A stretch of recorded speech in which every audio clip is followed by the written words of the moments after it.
Hey everyone, it's Kellen Brower from RacerX, and welcome back to Race Examination for Anaheim 1 2022, where we take a look at some more intricate details of the race that happened over the weekend, some of the passes, some of the highlights, and other things along those lines. We're going to start off with this Chase Sexton versus Ken Roczen battle, and ultimately what happened to Chase Sexton, that he fell out of this battle, but it was a good fight at the beginning. Sexton was definitely giving Roczen a little bit of a push, and then this moment happened right here where Sexton comes into the corner, kind of does a little bit of a wiggle with the front wheel and goes high centering into the corner over the top of the berm. Fortunately, didn't go into the nets at the top of the berm, but I'm going to point something out about this landing. So you can see right here, this landing is going to have a little bit of a notch on the right-hand side of it from guys landing on it, and they're trying to use it to slow down for the corner. They're like landing on the brakes, and it's creating a little bit of like a dragon's back effect into the corner. So Sexton, he goes a little bit long, and you can see lands in those kind of braking bumps, I guess is what you'd call them, and immediately swaps out on landing, and that's pretty much all that happened right here. The front end just got a little bit of a tuck. I also wanted to point out right here, you can see Roczen, he lands pretty hard right here. He actually has some sparks kick up, so it just goes to show when you go a little bit long on that jump how hard these landings are, but Sexton just lands right in those braking bumps. It's just the slightest little kick of the rear tire, but it throws his balance off. Front end kicks up high and sends him into the berm.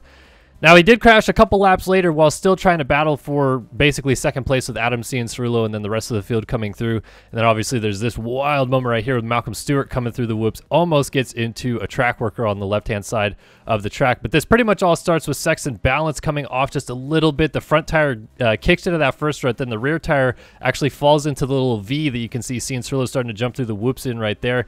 That just throws his balance all the way off, and then it's pretty much on his way to the ground from there. Good job by all these guys behind, though, to avoid Sexton. I mean, they're already in the whoops, either blitzing or jumping, and they have to adjust their lines. That's exactly what Stewart has to do as well. He's trying to change his line to avoid hitting Sexton, and this track worker coming on the track sees his life literally flash before his eyes, gets out of the way just in time. And also a very good save by Stewart to go through the tough blocks on the left side of the track and not go down. And then, of course, the track worker is like, whew, that was a close one. Now, here is the two pretty much biggest talking points of the weekend. The first one is Marvin Musquin taking out Malcolm Stewart. I think they're battling for about fifth at this time of the main event, is about halfway through. And then a little bit later on, the battle for second place when Jason Anderson goes up the inside of Justin Barcia through the whoops, makes this little, semi-aggressive but clean block pass down the inside, just stops to make sure that Barcia doesn't come back up the inside of the next corner. Doesn't matter anyway. Barcia finds his way to the inside in the next corner, pushes Anderson to the top of the berm, and Anderson goes down. So Barcia continues on his way. This right here is essentially, you can see Barcia, he's going to go to the inside. Anderson knows he's trying to cover the line off, and all that really happens here is the slightest little nudge of Anderson pushes his front wheel to the top of the berm. At that point, he's over. He's going to go down regardless at that point. So really nothing he could have done differently, maybe go to the outside and cut under. But that's what Stewart did in this situation. He goes to the outside. He's trying to cut back under, has no idea Marvin's coming there, and he's going for that rut that I pointed out right there. Marvin was going to take more or less the Barcia line there and kind of meet Malcolm at the top of the corner, but it didn't work out. They make contact. Marvin puts Mookie down. But if we compare the two, the line is similar. I would say Marvin's obviously probably a little bit more inside than Barcia in that situation, but the difference is one knew it was coming, one kind of didn't know it was coming, and in the end, Barcia's kind of the real winner here because he's the only one that didn't hit the ground in that process. But I wanted you guys to hear what Ryan Dungey had to say about both of these passes, actually. Yeah, I think if you're Anderson on top, and thinking back to it, he probably could have checked up a little bit. Okay. Barcia just kind of wanted to, get that pass, get that position back, and that was probably a little bit forced. But a guy like, I look at Marvin's pass on Mookie. Knowing Marvin's not a guy to, unless there's beef there, which I don't know if there is or not, but Marvin's not a guy to like go and clean people out. And so I think he just thought like, I'm going to go take the line. I'm going to run it up the berm and I'm going to take the line. And Mookie didn't check up and they both came together. So I don't think that was super intentional. But yeah, it was just tough to pass. And you sit behind guy and you're faster than him, but you have to do something. And when you have to kind of pull something out of your hat, it's kind of a 50-50 sometimes, The real winner in this is, of course, all of us fans, because the drama from this first round that's going to carry in through the rest of the season already seems like it's going to be fun. Great sequence here from the Align Media Group guys, getting not only the Anderson-Barcia crash, but then the argument afterwards with Musquin and Stewart. A lot of chaos at the opening round in the 450 class, but of course, Ken Roczen ends up on top. He's going to carry the red plate with him into Oakland next week, and it is going to be a lot of drama behind him.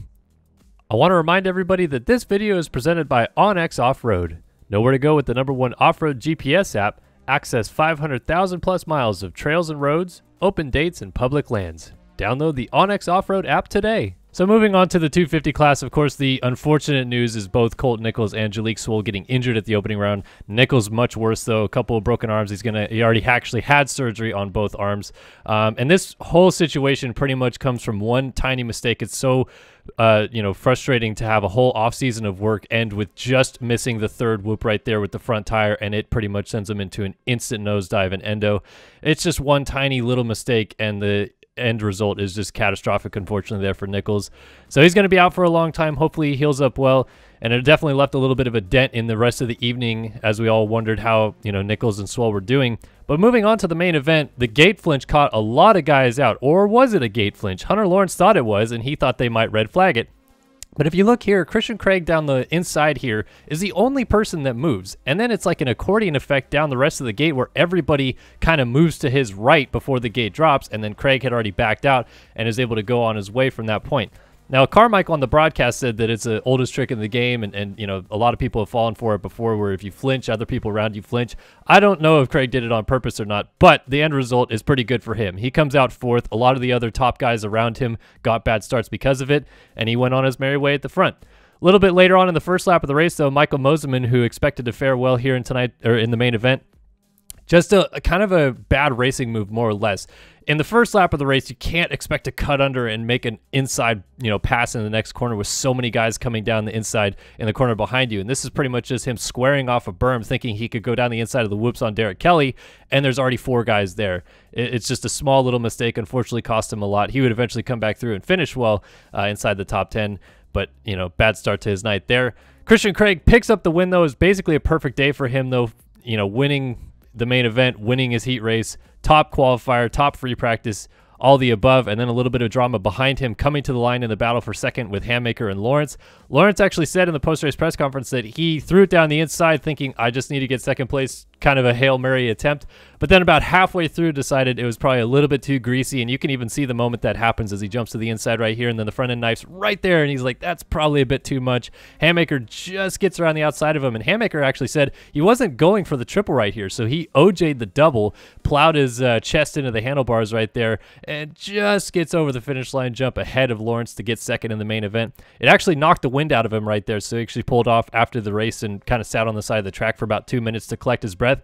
But a great effort to end up second on the night. Lawrence gets third, but of course the big winner on the evening, Christian Craig, he is going to go with the red plate into Oakland next week as the 250 West action heats up and we head into round 2 this weekend.